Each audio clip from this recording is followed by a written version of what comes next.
Good afternoon. Today, the people of Israel are under attack, orchestrated by a terrorist organization, HAMAS. In this moment of tragedy, I want to say to them and to the world and to terrorists everywhere that the United States stands with Israel. We will not ever fail to have their back. We'll make sure that they have the help their citizens need and they can continue to defend themselves.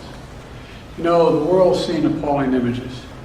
Thousands of rockets in a space of hours raining down on Israeli cities. I got up this morning and started this at 7:30, 8 o'clock, my calls. Hamas terrorists crossing in Israel, killing not only Israeli soldiers, but Israeli civilians. In the street, in their homes, innocent people murdered, wounded, entire families taken hostage by Hamas. Just days after Israel marked the holiest of days in the Jewish calendar. It's unconscionable. You know, when I spoke with Prime Minister Netanyahu this morning, I told him the United States stands with the people of Israel in the face of these terrorist assaults.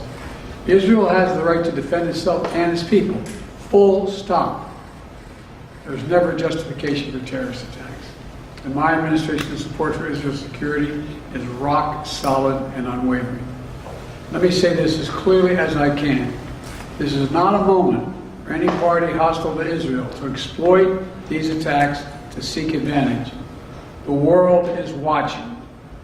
I've also been in contact with the King of Jordan, spoken with members of Congress, directed my national security team to engage with their Israeli counterparts, military to military, intelligence to intelligence, diplomat to diplomat, to make sure Israel has what it needs.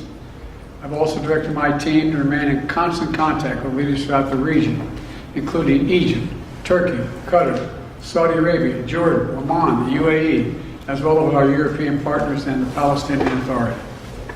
It's also a terrible tragedy on a human level. It's hurting innocent people. Seeing the lives that have been broken by this, the families torn apart, it's heartbreaking. And Jill and I are praying for those families who've been impacted by this violence. We grieve with those who've lost their loved ones, lost a piece of their soul. We have hope for swift recovery for many who have been wounded. We're going to remain in close touch with Prime Minister. I personally am going to remain in close contact with Prime Minister Netanyahu as this situation continues to develop. And let there be no mistake, the United States stands with the state of Israel, just as we have from the moment the United States became the first nation to recognize Israel 11 minutes after its founding 75 years ago. Thank you very much. Mr. President, was there an intelligence failure in the lead up to this attack?